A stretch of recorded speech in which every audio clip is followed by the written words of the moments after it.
You can do almost everything right on your first cruise and still ruin the trip with a few small mistakes. That's what catches most first-timers off guard.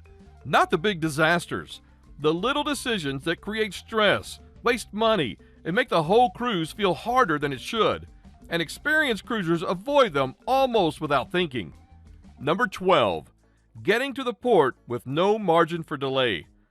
One of the biggest first-time cruise mistakes happens before you even see the ship.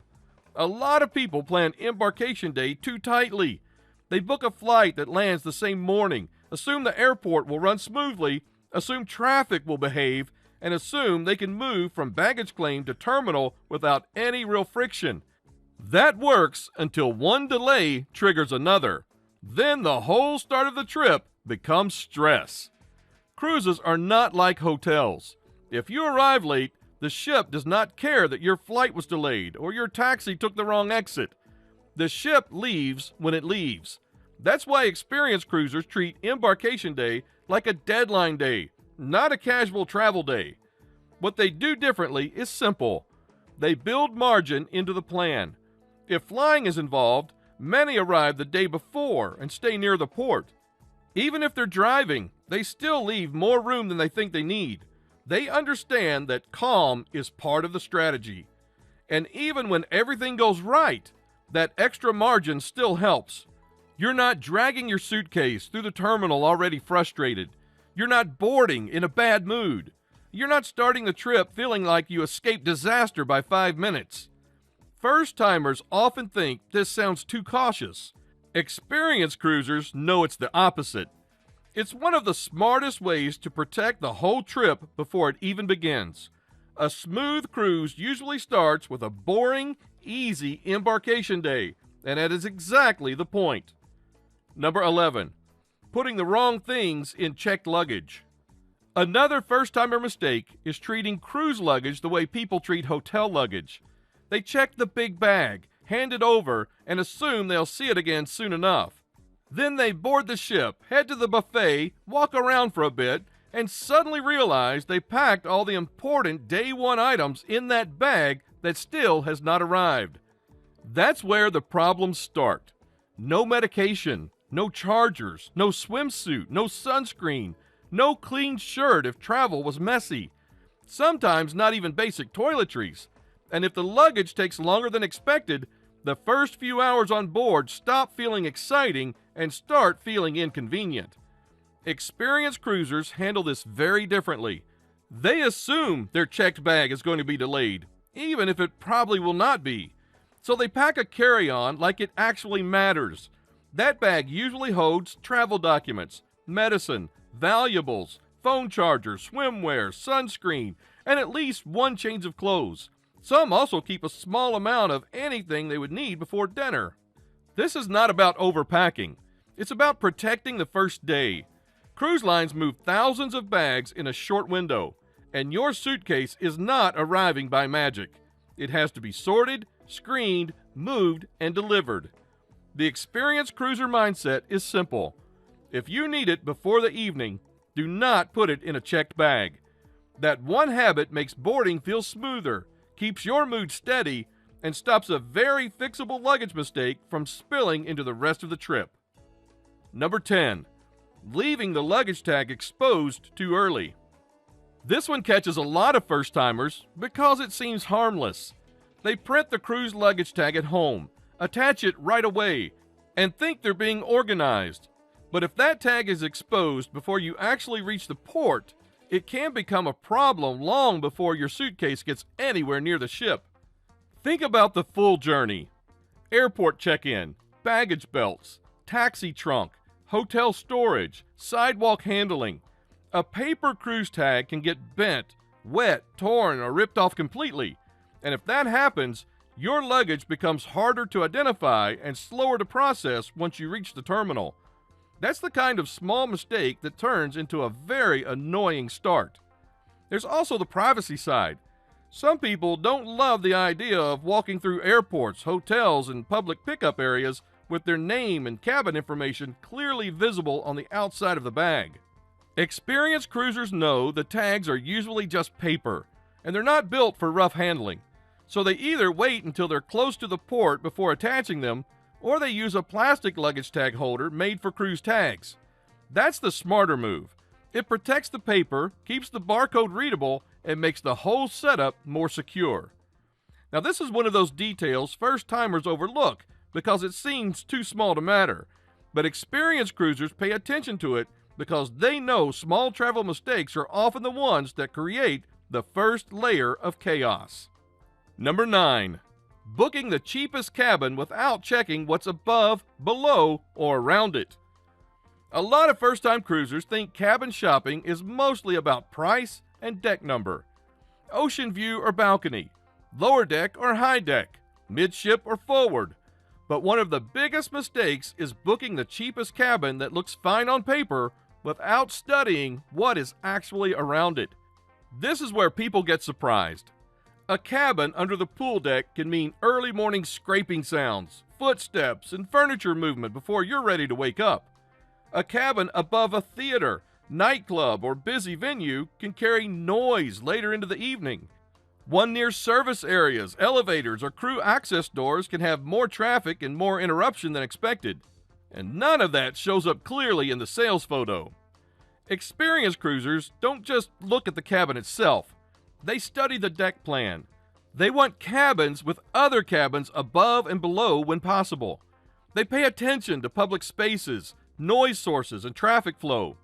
They know a cheap cabin is not really cheap if it ruins your sleep for 7 nights.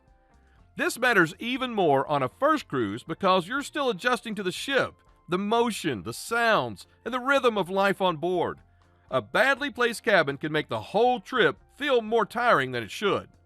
Experienced cruisers are not always paying more, they're just choosing smarter, and that's the difference. The better question is not just how much does the cabin cost, it's what kind of week is this cabin going to give me? Number 8. Walking onto the ship with no plan for the first 2 hours. A lot of first-time cruisers board the ship like they're entering a floating resort where everything can be figured out later. So they wander. They eat the first thing they see. They walk around half lost. They wait until later to check the app, explore the layout, or look into reservations. It feels relaxed in the moment, but this is one of the easiest ways to waste the most important setup window of the whole trip. The first 2 hours on board matter more than most people realize. This is when the ship is filling up fast, lines are still manageable, and you have a chance to get ahead of small problems before they become crowded problems. Experienced cruisers know this. They don't rush, but they do move with purpose. They usually have a short mental checklist. Check the app, learn the basic ship layout, confirm dining times, look at show reservations, handle any package or booking issues early. If they want a specialty restaurant, spa slot, or key activity, they deal with it before everyone else remembers to do the same thing. This does not mean turning embarkation into a military operation. It just means using those first hours wisely so the rest of the cruise feels easier. First-timers often drift because they think the vacation has already started. Experienced cruisers know the vacation starts properly after the setup is done. That little difference can shape the whole week more than people expect. Number 7. Treating embarkation day like a race to do everything. The first day has a strange effect on first-time cruisers. They finally get on board, adrenaline kicks in, and suddenly they want to do everything immediately. Big lunch, drinks by the pool, full ship tour, unpack fast, explore every deck, book activities, jump in the hot tub, stay in the sun too long. By evening, they're exhausted, slightly dehydrated, and wondering why the trip already feels heavy. This is a common mistake because embarkation day feels exciting, but it's also a transition day. You have just traveled. You may have been up early. You may be dealing with heat, motion, crowds, or travel stress. If you go too hard too early, day 1 starts stealing from day 2. Experienced cruisers pace themselves. They know the ship is not going anywhere without them. They eat, but not like it's their last meal. They enjoy a drink, but usually not 5. They explore enough to feel comfortable, then leave the rest for later. They protect their energy because they know a cruise is smoother when you settle into it instead of attacking it. This is especially important for first-timers because everything is new, which makes it easy to overdo without noticing. The goal on embarkation day is not to win the cruise in 6 hours. The goal is to set a calm rhythm you can actually enjoy for the rest of the trip. That's what experienced cruisers understand, and it's why their vacations tend to feel easier from the start. Number 6. Not sorting out your phone before the ship leaves port. A surprising number of first-time cruisers do not think seriously about their phone until after there's already a problem. They board the ship assuming they'll just use Wi-Fi when needed, maybe take a few photos, maybe check messages here and there, and that will be that. But cruise phone mistakes can get expensive very quickly if the settings are wrong. The problem is that your phone can connect in ways you're not expecting. It may latch onto cellular service in port. It may connect to a maritime network near the ship. It may start syncing, downloading, or roaming in the background while you assume nothing's happening. Then later, the charges show up and that vacation mood disappears. Experienced cruisers sort this out before sail away, not after. They know exactly what mode their phone will be in, whether mobile data is off, whether airplane mode is on, and how the ship's Wi-Fi fits into that plan. They do not leave it to chance because phone charges are the kind of mistake that feels invisible until it becomes expensive. Now, this is also not just about money. A phone that's not set up properly creates confusion. Messages do not send when expected. Apps behave strangely. People think they're connected when they're not. First-timers often assume it will all work itself out. Experienced cruisers know cruise travel works better when you decide in advance exactly how your phone will behave once the ship leaves the port. Number 5. Waiting too long to book the things that matter most. First-time cruisers often tell themselves they'll decide later. Later for specialty dining. Later for spa appointments. Later for popular shows, private activities, and the little extras that they're still thinking about. It sounds reasonable, but onboard timing changes everything. What feels available in the morning can look very different by afternoon, and even worse by the next day. This is how people end up with the worst dining times, sold-out shows, or spa appointments that only exist when they don't want them. Then they spend the rest of the trip saying they would have done it if only they had booked it sooner. Experienced cruisers understand that cruise availability is not static. Once thousands of people start making decisions at the same time, the good slots disappear first. So if something actually matters to them, they treat it like a priority. They do not necessarily buy everything. They just make the important decisions early while they still have choices. This is one of those mistakes that does not look serious until you realize how much of your cruise is shaped by timing. A great dinner at the wrong hour is not the same experience. A show you wanted to see but never got into becomes one of those small regrets people keep talking about after the trip. Experienced cruisers protect the parts of the cruise they care about most. First-timers wait, assume, and hope. And on a cruise, hope is usually slower than everyone else. Number 4. Ignoring the daily schedule and missing the best parts of the ship. A lot of first-time cruisers assume the ship will just unfold in front of them. They think if something fun is happening, they'll notice it. If a venue matters, they'll stumble across it. If a time changes, someone will mention it. That sounds relaxed, but in practice, it's how people miss a surprising amount of what they already paid for. Cruise ships run on schedules, show times, restaurant hours, activity windows, port times, room readiness, occasional venue changes, small pop-up events, quiet periods when the pool deck is easier, better times to use the gym, better times to eat without standing in a long line. If you're not checking the app or the daily planner, then you're not really steering your own trip. You're just reacting to whatever happens in front of you. Experienced cruisers do not obsess over the schedule, but they do check it every day. Usually in the morning and again later if plans shift. That one habit helps them move through the ship more smoothly. They know when to show up, when to avoid crowds, and when something worth doing is about to happen. First-timers often think the schedule is just extra information. It's not. It's one of the main ways the ship communicates with you. Ignore it and the cruise starts feeling random. Use it well and the whole week becomes easier, calmer, and more intentional. That's why experienced cruisers rarely seem rushed. They're not guessing their way through the day. Number 3. Spending too freely in the first 24 hours. The first day of a cruise is designed to loosen your grip on money without making it feel like spending. That's why first-timers often overspend before they even settle in. A drink here, a photo package pitched there, a spa offer that sounds like a deal, a dining upgrade because it feels like vacation. By the end of the first day, some people have said yes to half a dozen extras they did not plan to buy. The problem's not that every extra is bad. The problem is that first-timers usually buy on excitement, not on value.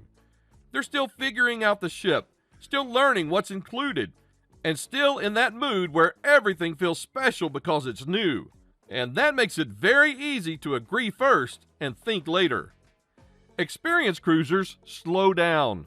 They know the first 24 hours are when the ship is most aggressively trying to direct spending. So they usually take a breath before committing. They compare options. They ask whether they'll really use the package. They wait long enough to understand what is already included before paying to upgrade it. That mindset changes a lot. Instead of leaving the first day with buyer's remorse, they leave with a clearer sense of what is actually worth paying for on that specific sailing. First-timers spend to match the mood. Experienced cruisers spend to improve the trip. That is a very different habit, and it usually shows up on the bill. Number 2. Returning to the ship too late in port. This is one of the most painful cruise mistakes because it can turn a good day into pure panic. First-timers step off the ship in port and start thinking like normal tourists. They walk slower. They squeeze in one more stop. They trust local traffic. They assume they can judge the timing on the fly. And that's fine on a land vacation, but on a cruise, it can go wrong very fast. The ship schedule is not flexible because you had a long lunch, got caught in traffic, or decided to stay at the beach a little longer. All aboard time is not a suggestion. It is the line between a normal day and a very expensive problem. Experienced cruisers build margin into every port day, especially if they're exploring independently. They aim to be back earlier than necessary, not right on time. They watch the clock carefully. They factor in transport delays, long lines, weather shifts, and the fact that things nearly always take longer on the way back when everybody is moving at once. This is not paranoia. It is discipline, and it protects the whole trip. Missing the ship is rare, but getting far too close to missing it is not. First-timers often believe the extra 30 minutes is worth it. Experienced cruisers know it usually is not. A cruise is much more enjoyable when you're walking back to the ship calmly instead of half running toward it with your heart in your throat. Number 1. Trying to do the perfect cruise instead of your cruise. This is the mistake that sits behind a lot of the others. First-time cruisers often board with a picture in their head of what the trip is supposed to look like. They want to do every popular activity, eat at every place people recommend, see every show, book every port day well, and somehow still feel relaxed at the same time. That's where the pressure starts. The cruise stops feeling like a vacation and starts feeling like a checklist. You rush meals because something else is next. You say yes to plans you're not even excited about. You compare your trip to what other people are doing, and by the end, you may have done a lot without actually enjoying much of it properly. Experienced cruisers do the opposite. They learn the ship fast, then they start editing. They protect the parts they care about most and let the rest go. They know every cruise has more options than one person can realistically enjoy. So instead of trying to win the cruise, they shape it around their energy, pace, and priorities. That's why experienced cruisers often look calmer than first-timers, even when they're doing less. They understand something many beginners learn too late. The best cruise is not the one where you cram in the most. It's the one that feels smooth, easy, and genuinely enjoyable from start to finish. Most first-time cruise mistakes are not dramatic. They're small decisions that quietly make the trip more stressful, more expensive, or less enjoyable than it needs to be. If you want a smoother sailing, grab the free cruise packing checklist below and click the video on the screen. I'm sure you'll love it. Travel smart, stay calm, and remember, your voyage is just beginning.